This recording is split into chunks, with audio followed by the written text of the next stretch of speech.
This is Total Television. I'm Brian Dolby and I'm reporting from the World Communication Awards, where I'm delighted to be joined by David Molony, Principal Analyst at Ovum, but also, more importantly, the Chairman of the judging panel. David, welcome to Total Television. Now, you have a tremendous track record. I think you've been here since the very first event, Geneva 1999. That's right. Yeah, I have. I've attended every WCA since it was launched in Geneva, and I've chaired half of them. Now, this year we've had 17 categories. This thing's getting bigger and bigger. How do you and your panel manage to cope with this?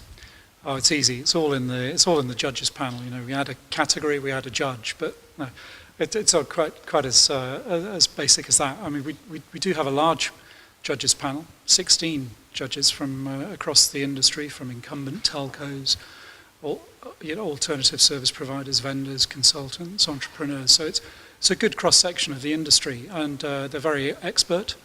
Several of them have been on the panel for quite a while, but it's also in the processes that we've developed over the years as a panel. Now, as someone who may be a budding entrant in future years, tell us a bit about that process. I'm sure people are fascinated about how you do this. Yeah, so there's a good number, some hundreds of entries from companies right across the world.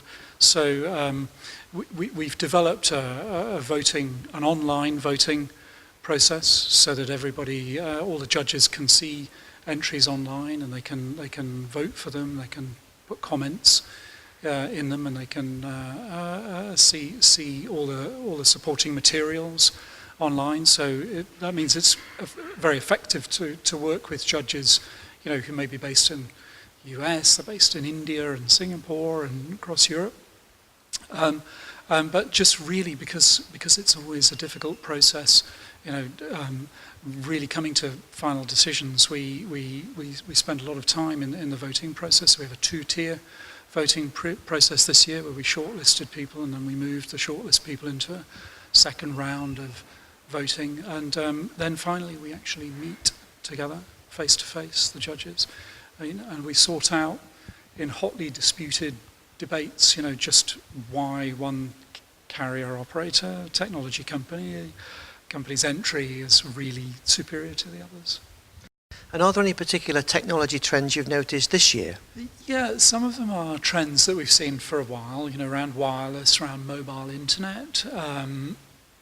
Increasingly you see content-based services, so they're really starting to show up strongly, and we're just starting to see also the first of the so-called cloud services. I mean, not everybody's absolutely clear exactly about how you would define those, but they're starting to show through as well in some of the entries. You touched on how international the judging panel was earlier, and the awards are very much international. I think this is probably still truly the only global awards event that the industry now has. Yes, it started out as the first global telecoms industry awards, and it still very much is. I mean, it's it's the awards event where you would expect to see guests from Asia Pac, from the Middle East, from Latin America, from the States and Europe. I mean, there's not many events where you would see such a cross-section of people from the industry. So 12 down, the big question, could you manage another year? Yeah, next year's the big 13, so obviously I don't want to miss that one, and you know, anything could happen then. Okay, well, great to talk to you, David, and hopefully we'll see you again next year. Thank you.